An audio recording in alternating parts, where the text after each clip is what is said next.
गुरु प्यारी साध संगत जी, राधा स्वामी। प्यारी साध संगत जी, आप सभी के भीतर बैठे कुल मालिक को प्रणाम। आप सभी को प्रणाम। संगत जी, आज के इस सत्संग में निर्मल नाम से जुड़कर मालिक से जुड़ने की यात्रा का हाल बयान किया गया। यदि आपके पास समय हो तो सत्संग को पूरा अंत तक श्रवण करें जी। साथ ही आपसे यह भी विनती है, अगर आप हर रोज सत्संग सुनना चाहते हैं तो चैनल को सब्सक्राइब कर लें, नोटिफिकेशन बेल को ऑल पर सिलेक्ट कर लें। आइए आज के इस सत्संग की ओर बढ़ते हैं। सत्संग के वचन हैं, साहिब मेरा एक है दूजा को नाही। यूं तो वह साहिब, वह परमात्मा हम सभी का एक ही है, साझा ही है, पर क्योंकि हम सबकी सोच एक नहीं है, सोच साझी नहीं है, इसलिए हमने उस परमात्मा को भी बांट रखा। कहने को तो हम कह देते हैं सबका मालिक एक है, लेकिन हम सब ने अपने अलग अलग मालिक बनाए हुए हैं। जैसा जीव खुद है उसने वैसा ही परमात्मा को गढ़ लिया है। अगर जीव खुद शराब पीता है तो उसने ऐसे परमात्मा को जन्म दे दिया जहां शराब चढ़ाई जाती हो। अगर जीव खुद धन के नशे में धुत रहता हो तो उसने ऐसे परमात्मा को जन्म दे दिया जहां सोने के छतर चढ़ाए जा सकते हैं। जैसा जीव खुद है वैसा ही उसने परमात्मा को निर्मित कर लिया है। जब जीव ने अपने हिसाब से परमात्मा के रूप निर्मित करने शुरू कर दिए, तब फिर जीव द्वैत में बढ़ता ही चला गया। तब फिर परमात्मा को भी बांटना पड़ गया और परमात्मा के अनेकों रूप सामने आकर खड़े हो गए। यूं तो परमात्मा एक ही है, पर क्योंकि हमारी सोच एक नहीं है, इसलिए हमने परमात्मा को कई हिस्सों में बांट दिया। बांटते ही अपना परमात्मा प्यारा हो गया, दूसरे के से नफरत होनी शुरू हो गई। अपने वाले को हम बचाने में लग गए, दूसरे के परमात्मा को मिटाने में लग गए। हमारे बचाने या मिटा देने से परमात्मा बच या मिट नहीं जाता। हम उस मालिक के निर्माता नहीं हैं, वह हमारा निर्माता है। हमने अब तक जैसा परमात्मा को जाना है, अपनी सोच के हिसाब से ही जाना।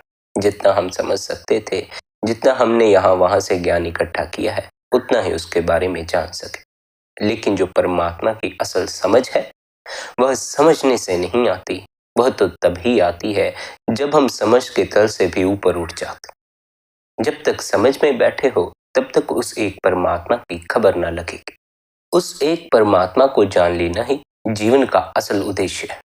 हमें परमात्मा के भिन्न भिन्न रूपों का तो ज्ञान है, लेकिन परमात्मा के उस एक रूप का ज्ञान नहीं है जहां से सभी रूप प्रकट होते हैं। जो जन्मा है उसकी तो हमें खबर है, लेकिन वह स्रोत जहां से सब जन्म लेता है, उस स्रोत की हमें कोई खबर नहीं। उस स्रोत को जान लेना ही जीवन का असल उद्देश्य है। उस स्रोत को जान लेना ही अंतस की यात्रा है। अंतस की यात्रा पर चलकर ही आपको उस सच्चे परमात्मा की खबर लगेगी, जिसके पास पहुंचकर हम बंटवारे से ऊपर उठ जाते। फिर दूसरों के साथ कोई भेदभाव नहीं रह जाता। फिर ऐसा नहीं रह जाता कि हिंदुओं का परमात्मा और मुसलमानों का परमात्मा हो। उस अवस्था में पहुंचकर इस बात की खबर लगती है कि हम सभी का मालिक एक ही है। ना तो उसका कोई रंग है, ना उसका कोई रूप है। हमने तो जो परमात्मा निर्मित कर रखे हैं, उनके तो रंग रूप भी हैं। रंग रूप तो इस संसार का हिस्सा है। अगर रंग रूप में उलझ जाओगे, रंग रूप से जुड़ जाओगे, तब फिर इस संसार से जुड़े रहोगे और देह के बंधन से मुक्त नहीं हो पाओगे। संत सद्गुरुओं ने सदा उस सच्चे साहिब के साथ अपनी लिप जोड़ने का उपदेश दिया है, जिसका ना कोई रंग है, जिसका ना कोई रूप है, जिसकी ना कोई देह नजर आती है, जिसकी ना कोई आवाज सुनाई पड़ती। यह मत सोचना जब परमात्मा आपको पुकारेगा तो आवाज देकर पुकारेगा।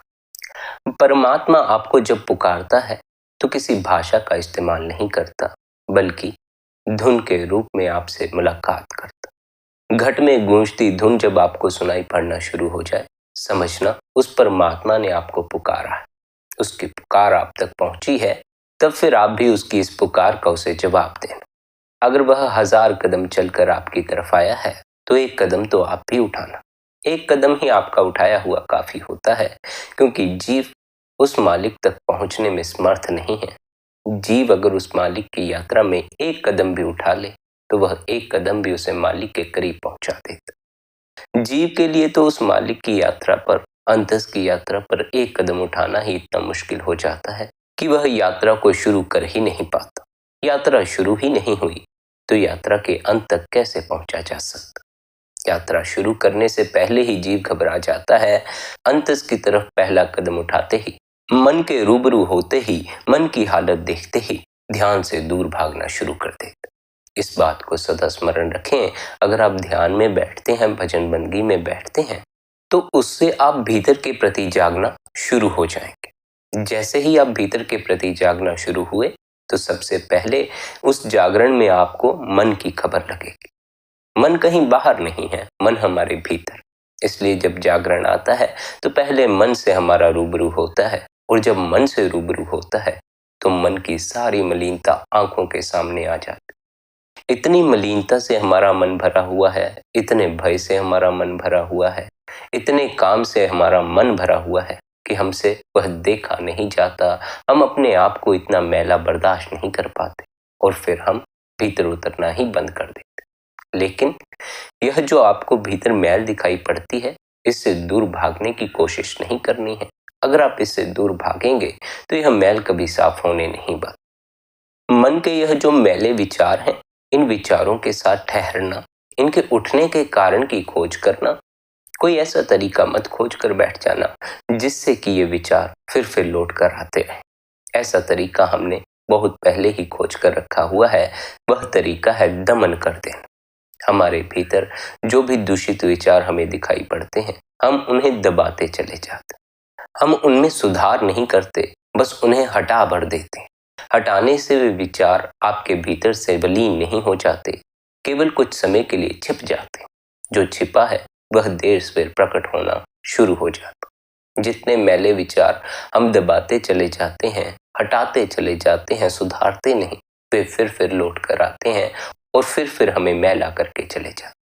सदा के लिए इन मैले विचारों से ऊपर उठने के लिए हमें अपनी लिव अपने अंतस में गूंजते ध्वनात्मक नाम से जोड़नी चाहिए। जब तक ध्यान बार बार गलत फिल्मों की तरफ जाता रहेगा, काम बढ़ता ही चला जाएगा। जब तक ध्यान बार बार धन की तरफ जाएगा, लोभ बढ़ता ही जाएगा। लेकिन जब ध्यान नाम में रम जाता है, तब फिर हमारे भीतर शील और संतोष का जन्म होता। जितने विकार हैं ये शांत हो जाते हैं और फिर हमें आनंद का अनुभव होना शुरू होता। हम अपना ध्यान उसी ओर ले जाते हैं जहां हमें आनंद का कुछ अनुभव मालूम पड़ता। संसार में काम में हमें आनंद का अनुभव मालूम पड़ता है, इसलिए हम अपना ध्यान काम में अटकाए रखते हैं। किसी को क्रोध में आनंद मालूम पड़ता है, वह क्रोध में अपने ध्यान को अटकाए रखता है। किसी को लोभ में आनंद मालूम पड़ता है, वह लोभ में अपने ध्यान को अटकाए रखता है। आनंद की यह खोज हमें ऐसी गलत दिशाओं में ले जाती है कि उसका अंतिम नतीजा सिवाय दुख के कुछ भी नहीं निकलता। पर फिर भी जीव को जहां आनंद दिखाई पड़ता है, उसका ध्यान उस ओर स्वाभाविक ही मुड़ना शुरू हो जाता। जब आप नाम से जुड़ते हैं तो नाम से जुड़ने पर आपको इतना आंतरिक आनंद प्राप्त होता है कि फिर आपका ध्यान अपने आप ही नाम की तरफ मुड़ना शुरू हो जाता।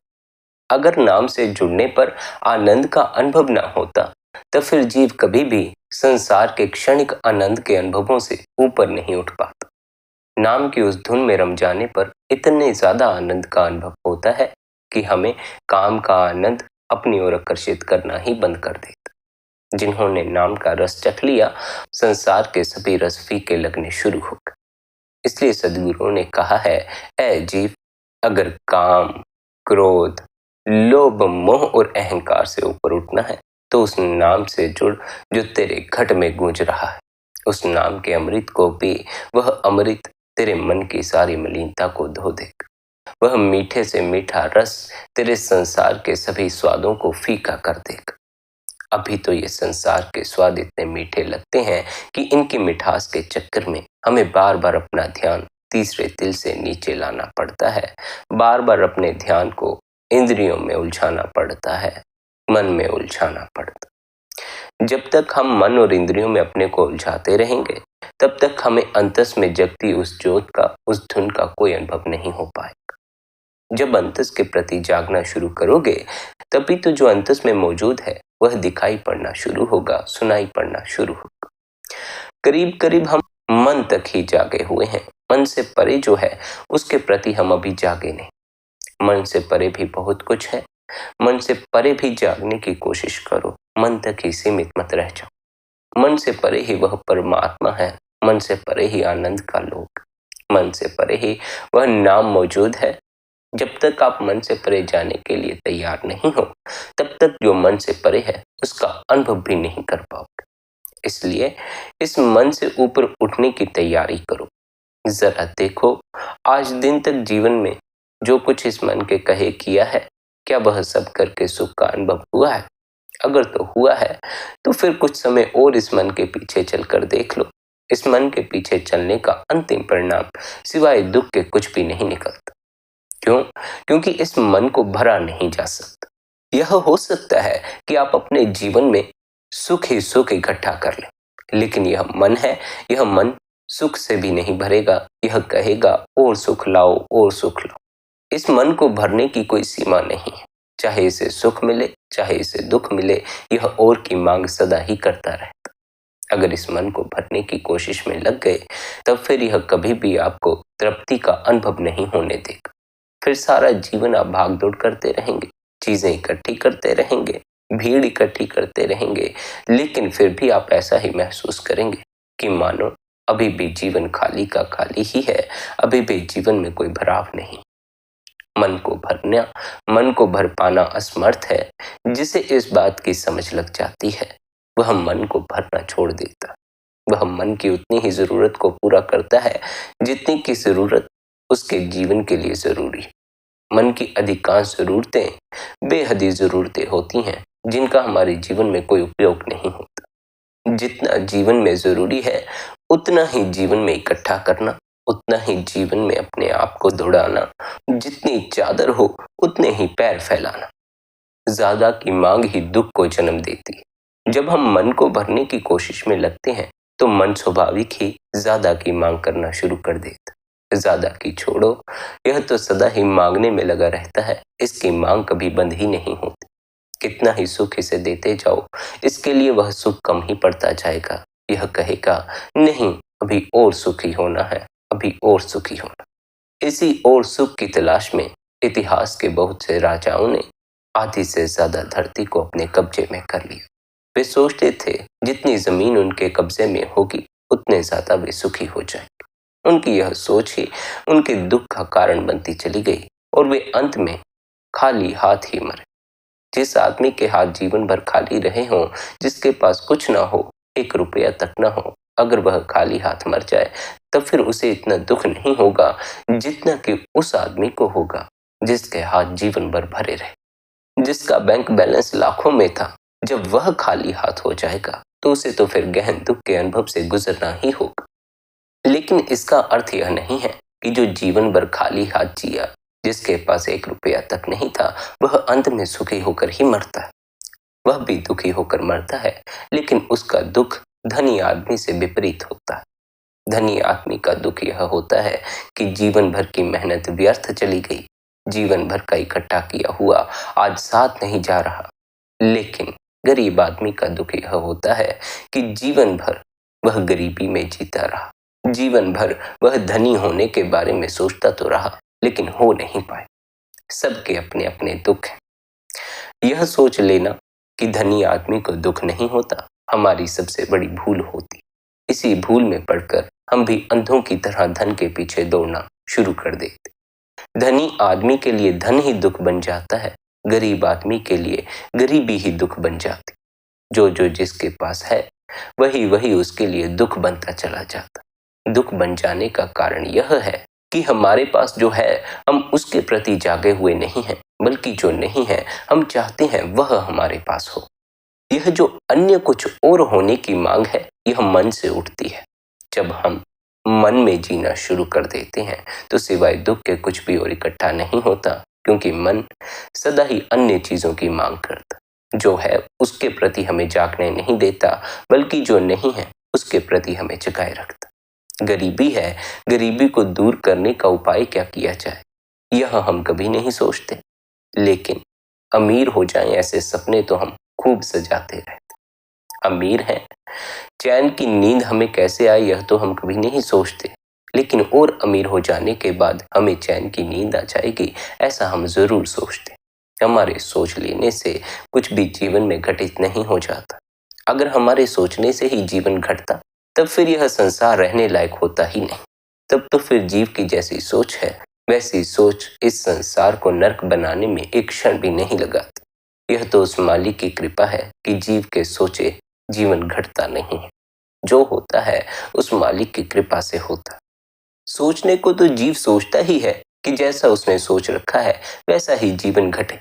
पर जरा सोचो, अगर आपके सोचे अनुसार जीवन घटना शुरू हो जाए तब फिर आपके आस पड़ोस के, आपके रिश्तेदार, आपके मित्र भी आपसे सुरक्षित नहीं रह जाएंगे। कुछ न कुछ मनमुटाव तो किसी न किसी से बना ही हुआ होता। और यह ख्याल रखें, मन सदा ही गलत की तरफ जल्दी प्रभावित होता है। इसलिए अगर हमारे सोच के अनुसार घटनाएं घटना शुरू हो जाएं, तब फिर हम दूसरों का नुकसान ही सोचेंगे, दूसरों का भला नहीं सोचेंगे। दूसरों की हम भलाई करते हैं तो केवल इसीलिए करते हैं क्योंकि हमारे पास उनका बुरा करने का कोई तरीका नहीं। जिसे दूसरों के साथ बुरा करने का ढंग आ जाता है वह फिर बुराई ही करता है, भलाई तो वह भूल ही जाता। इसलिए संतों ने सदा ही गलत संगत से बचकर रहने का उपदेश दिया। संतों ने समझाया है, भले ही तुम कितने ही अच्छे क्यों ना हो, जब तक तुम्हें अपने असल की पहचान नहीं, अपने असल स्रोत से तुम जुड़े नहीं, तब तक गलत संगत से परहेज रखना। क्योंकि तब तक तुम मन में फंसे हुए रहोगे, और जब तक मन में फंसे हो, मन गलत की तरफ जल्दी प्रभावित हो जाएगा। अक्सर ऐसा देखने में मिलता भी है। एक आदमी जो कभी शराब पीने के बारे में सोचता तक नहीं, यह सोचता है कि वह जीवन में शराब को हाथ नहीं लगाएगा, कुछ दिन शराबियों की संगत में बैठकर ही शराब पीना शुरू कर देता। अगर पापियों की संगत करोगे तो देर सवेर मन भी पाप को पकड़ लेगा और आपको भी पाप की तरफ ही अग्रसर करना शुरू कर देगा। इसलिए जब तक आप अपने असल स्रोत से जुड़ नहीं जाते, जब तक कि आपको ऐसा अनुभव होना शुरू न हो जाए कि ना अब आपको पाप पकड़ता है, न दुख पकड़ता है, न मोह पकड़ता है, न काम पकड़ता है, तब फिर आप पर दूसरों का प्रभाव पड़ना बंद हो जाता। फिर आप मन के मालिक होते हैं। मन वही करता है जो आप कहते। फिर मन अपनी मर्जी से ही पाप की तरफ नहीं दौड़ना शुरू कर देता। फिर मन अपने स्वामी यानी आत्मा की बात मानता हुआ दूसरों के भले की तरफ ही अग्रसर होता है। जब तक मन मालिक है, मन के मालिक होने का क्या अर्थ है? मन के मालिक होने का अर्थ यह है कि आत्मा यह समझे बैठी है, मैं मन हूं। मन द्वारा जो इच्छाएं खड़ी की जाती हैं, धन की इच्छा, संसार में कुछ हासिल कर लेने की इच्छा, आत्मा यह समझे बैठी है यह सब मेरी इच्छाएं। जैसे जैसे भीतर जागरण आता है, मन के अलग होने का अनुभव होना शुरू होता है, वैसे वैसे यह पता चलना शुरू होता है कि यह जो इच्छाएं और वासनाएं भीतर उठती हैं, इनका मुझसे कोई संबंध नहीं, यह तो मन द्वारा खड़ी की जा रही। आत्मा को ना तो काम में कोई रस है, न क्रोध में कोई रस है, न धन में कोई रस है, न इस संसार में कोई रस है।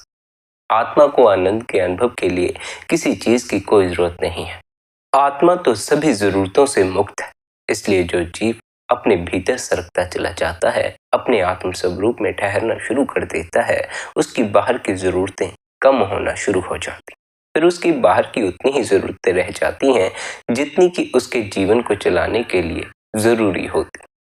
रोटी, कपड़ा और मकान हमारी 3 सबसे महत्वपूर्ण जरूरतें हैं, क्योंकि इनके बगैर हमारा जीवन चल ही नहीं सकता। इन तीनों जरूरतों की पूर्ति के लिए जो सबसे महत्वपूर्ण है वह धन है। इसलिए धन की भी हमें जरूरत है, पर अंधे धन के पीछे भागना शुरू कर देना, इसकी हमें कोई जरूरत नहीं। जब हम इस संसार में जरूरत के हिसाब से इकट्ठा करते हैं तो भले ही हमारे पास सुख के साधन कम क्यों ना हो, भले ही हमारा मकान छोटा क्यों ना हो, लेकिन जीवन में सुख होता है, चैन की नींद होती है, सर पर तनाव नहीं होता। जैसे जैसे हम जरूरत से परे चले जाते हैं वैसे वैसे दुख बढ़ता है, तनाव भी बढ़ता। इसलिए जरूरत के हिसाब से ही जीवन में भागदौड़ करना। ज्यादा भागदौड़ करोगे, नाहक अपने आप को बेआरामी में डालोगे, अपनी चैन की नींद को खराब करो। स्मरण रखना, मन तो सदा यह कहता रहेगा धन जरूरी है, लेकिन अगर किसी दिन मन का कहना छोड़कर शांत होकर बैठकर सोचोगे तो पाओगे धन नहीं, नींद जरूरी है। नींद अगर जीवन में नहीं है तो इतनी चिड़चिड़ाहट जीवन में पैदा हो जाती है कि वह चिड़चिड़ाहट ही क्रोध को जन्म देना शुरू कर देती। क्रोध जब भीतर घर कर जाता है फिर जीवन में कोई सुख नहीं रह जाता, क्योंकि फिर हमारा हृदय कठोर होता चला जाता। जितना हमारा हृदय निर्मल होता है उतना आनंद का अनुभव होता है, सुख का अनुभव होता है। फिर ना केवल अपने ही सुख में सुख दिखाई पड़ता है, दूसरों के सुख में भी सुख का अनुभव होता है। अभी तो हमारी हालत ऐसी है कि ना तो हम अपने सुख में सुखी हो पाते हैं, ना ही दूसरों के सुख में सुखी हो पाते। दूसरों के सुख को देखकर तो हम और भी ज्यादा दुखी हो जाते। पड़ोसी सुखी हो जाए तो फिर हमसे बर्दाश्त नहीं होता। पड़ोसी का सुख ही हमारे लिए दुख का कारण बनता चला जाए। अगर हम स्वयं सुखी नहीं हो सके तब फिर हमारी सोच भी ऐसी होती चली जाती है कि दूसरा भी सुखी नहीं होना चाहिए। ऐसा सोचना हमारे जीवन को सिवाय नरक में डालने के कहीं और नहीं ले जाता। आप किसी का भला मांगते हैं तो जीवन स्वर्ग बनता है। आप दूसरे के जीवन में सुख के बढ़ने की अरदास करते हैं तब अपना जीवन स्वर्ग बनता है। लेकिन हमारी अरदासें क्या है? हमारी तो अरदास भी ऐसी हो गई है, प्रार्थना भी ऐसी हो गई है, प्रार्थनाओं में भी दूसरों का बुरा ही मांग रहे हैं।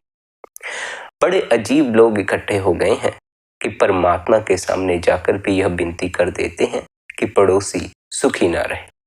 अगर कुछ मांगना है तो अपना भला ही मांग लो, अपना भला छोड़कर पड़ोसी के दुखी होने की अरदासें करने बैठे हो। इतना ही नहीं, आजकल तो लोग हैं जो घरों में कुछ बाबाओं को बुला लेते हैं और फिर पड़ोसियों पर कुछ ना कुछ करवाते रहते। ऐसा करने से दूसरे का तो कुछ बुरा नहीं होता, अपना ही नुकसान होता। जो हमने दूसरों को दुख देना था वह हमें ही मिलना शुरू हो जाता है और वह बाबा हमें भ्रम में डालकर हमसे पैसे ठग कर चला जाता। अगर कोई तंत्र मंत्र फूंक कर दूसरों का बुरा किया जा सकता तो अब तक तो यह संसार नरक बन ही चुका होता।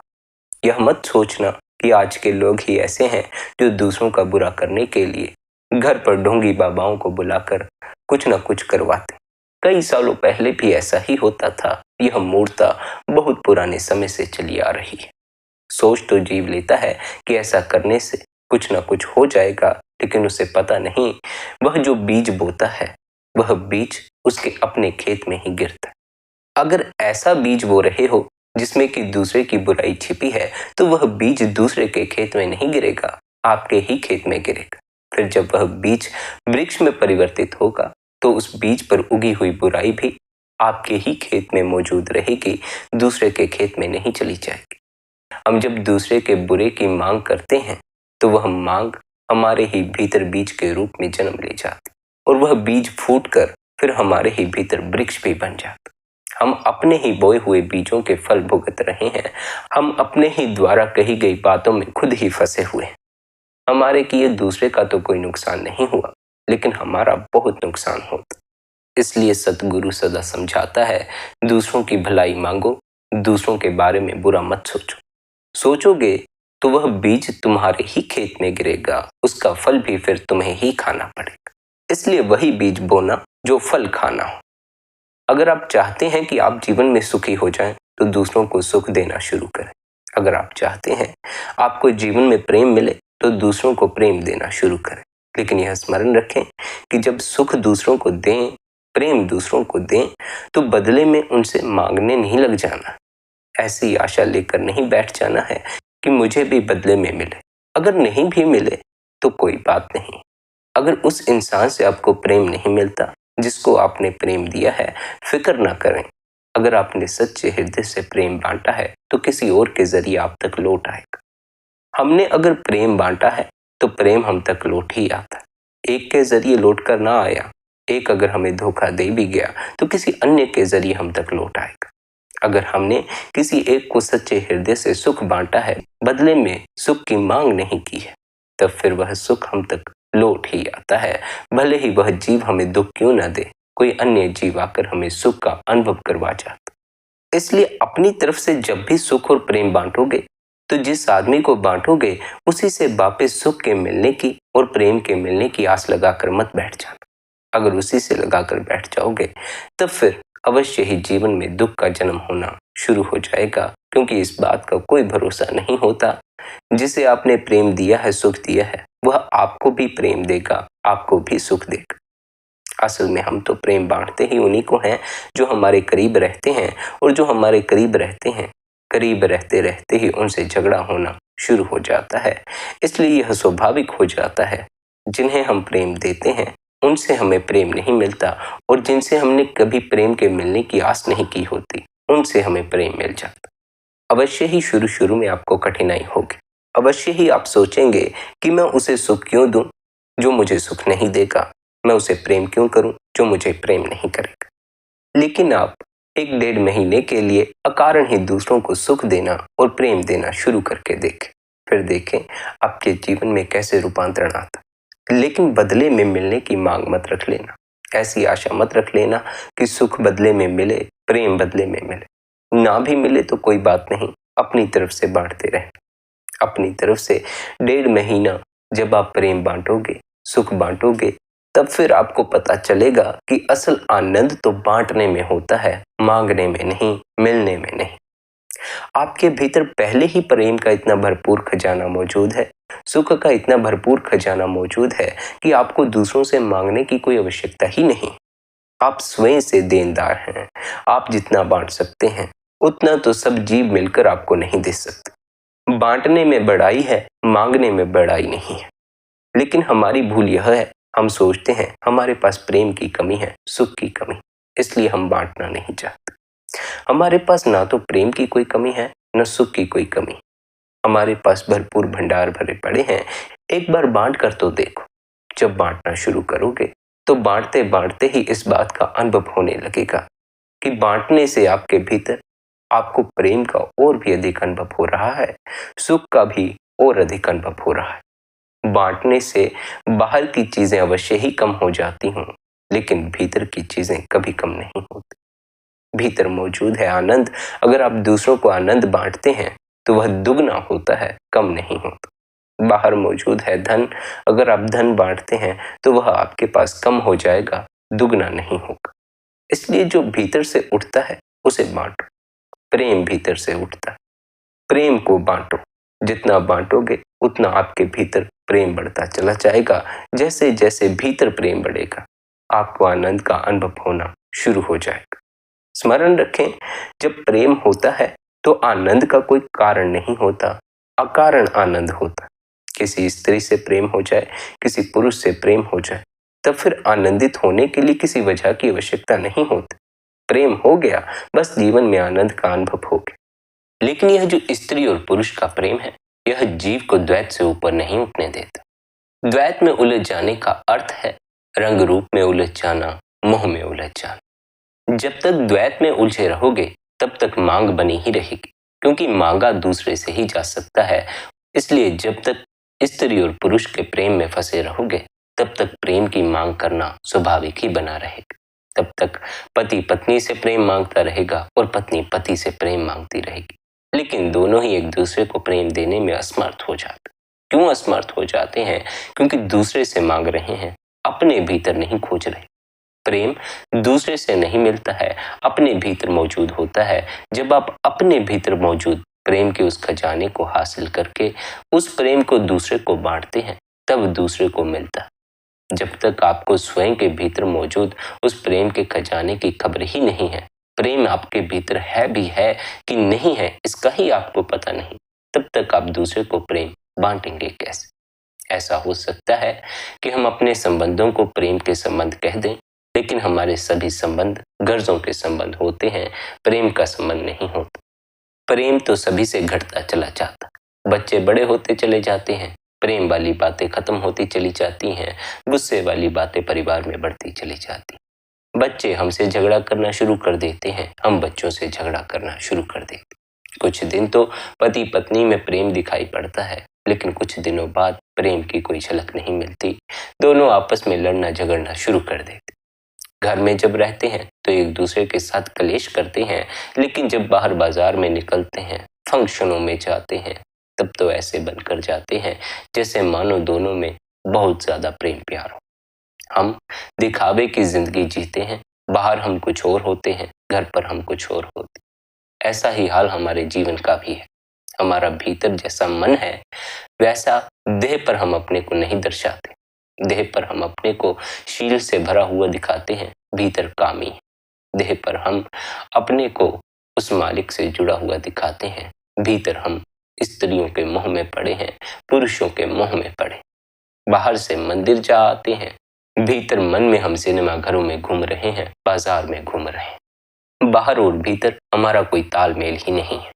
इस बात को सदा स्मरण रखें कि भीतर जो कुछ भी उठता है, अगर वह अपने चरम तक उठ जाए तो फिर आप उसको देह पर प्रकट होने से कभी नहीं रोक सकते। अगर आपके भीतर काम चरम पर उठाए तो देह पर भी काम की झलक मिलना शुरू हो जाएगी। अगर क्रोध आपके भीतर चरम पर उठाए तो क्रोध की झलक आपके देह पर मिलना शुरू हो जाएगी। आंखें लाल हो जाएंगी, माथे पर त्रिउड़ियां पड़ जाएंगी। करने को तो एक हद तक जीव यह कोशिश करता ही है कि उसके भीतर की झलक उसकी देह पर ना मिले, लेकिन एक समय आता है जब उसकी सारी कोशिश व्यर्थ चली जाती है। काम जीत जाता है, क्रोध जीत जाता है, जीव हार जाता।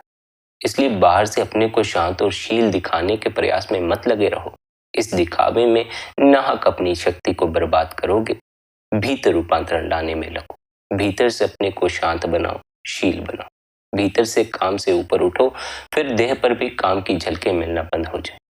भीतर से अपने को क्रोध से ऊपर उठाओ, फिर देह पर भी क्रोध प्रकट होना बंद हो जाए। हम बाहर से रोकते हैं लेकिन भीतर सब कुछ चलने देते। भीतर रूपांतरण करोगे फिर बाहर से कुछ भी रोकने की आवश्यकता नहीं। और यह जो नाहक प्रयास देह के लिए अलग से किया जाता है, मन के लिए अलग से किया जाता है, इस नाहक प्रयास से बच जाओ। इस प्रयास में वैसे भी हमारी शक्ति व्यय होती है। क्यों? क्योंकि एक तरफ तो हम मन की झलकें देह पर पड़ने के लिए रोकते हैं, उस रोकने में अपनी ऊर्जा को व्यय करते हैं।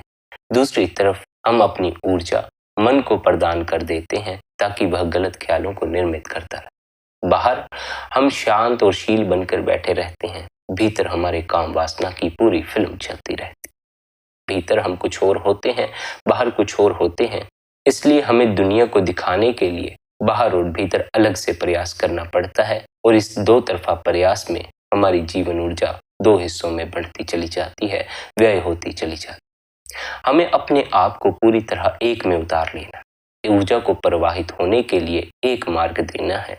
अपने बाहर और भीतर के जीवन को एक ही लय में रूपांतरित कर लेना। जब हमारे बाहर और भीतर का जीवन एक रूप हो जाएगा, तब कहीं जाकर हम द्वैत भाव से ऊपर उठ सकते हैं। अभी तो हम अपने आप में ही इतना खंडित हैं कि यह संसार हमें खंड खंड नजर आता है। अभी तो हमें अपना होना ही भांत भांत का नजर आता है, फिर दूसरों का होना नजर आना तो स्वाभाविक ही है। जब हम खंड खंड न रहकर एक रूप हो जाते हैं, तब सभी कुछ एक रूप हो जाता। फिर यह संसार भी वह मालिक हो जाता है, दूसरे लोग भी मालिक हो जाते हैं, हम भी मालिक हो जाते। लेकिन जब तक हम अपने ख्याल को तीसरे तिल से बार बार नीचे उतरने दे रहे हैं, तब तक हम द्वैत में फंसे रहेंगे। तीसरे तिल से ख्याल नीचे आते ही हमें देह का स्मरण आना शुरू हो जाता है और हम देह से चिपक जाते हैं। अपनी देह नजर आनी शुरू हो गई तो दूसरे की देह भी नजर आनी शुरू हो जाएगी।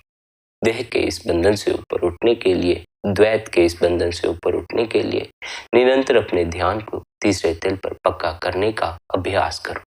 निरंतर भजन बंदगी में बैठो, निरंतर ध्यान में बैठो। अभी तीसरे तिल से ध्यान नीचे गिराता है क्योंकि अभी एकाग्रता कायम नहीं हुई है। जब निरंतर बंदगी द्वारा एकाग्रता कायम होनी शुरू होगी, ख्याल तीसरे तिल पर पक्का होना भी शुरू हो जाए। जब ख्याल तीसरे तिल पर पक्का होता है, तब आपका मन की तरफ ध्यान जाना बंद हो जाता। जैसे ही मन की तरफ ध्यान जाना बंद होता है, वैसे ही नाम की धुन सुनाई पड़ना शुरू हो जाती। जरा समझें, आपने भी कभी अपने जीवन में ऐसा अनुभव किया होगा कि आप कभी टेलीविजन देख रहे थे या फोन चला रहे थे, लेकिन फोन चलाते चलाते ही, टेलीविजन देखते देखते ही आप मन में ऐसा खो गए, मन की बातों में ऐसा खो गए कि फिर ना तो टेलीविजन की खबर रही, ना फोन की कोई खबर रही। टेलीविजन पर बोलने वाले ने क्या कहा, मन की बातें सुनते समय इसकी कोई खबर नहीं रह जाती। ऐसा ही जब आप शब्द को सुनने में अपने ध्यान को लीन कर देते हैं, तब फिर मन क्या कहता है उसकी कोई खबर नहीं रह जाती। अभी हम अपना ध्यान मन की बातों पर टिकाए रखते हैं, इसलिए मन के कहने की ही खबर लग।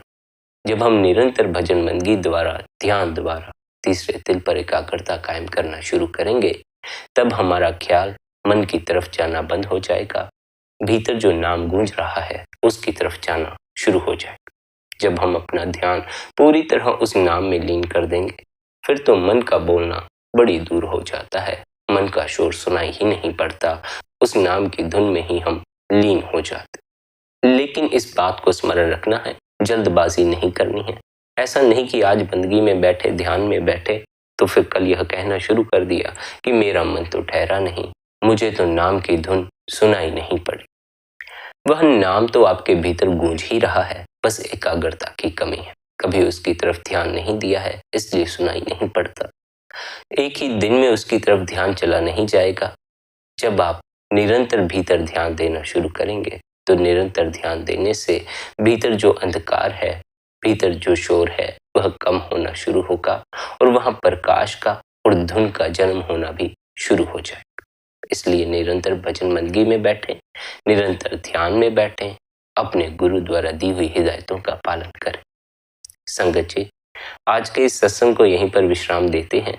यदि आज का यह सत्संग आपको अच्छा लगा हो, तो आज के इस सत्संग को आप अपने मित्रों और संबंधियों के साथ भी शेयर कर सकते हैं। बाकी आपकी अपनी मौज है। अपना ख्याल रखें, सबके प्रति भीतर भले की कामना रखें।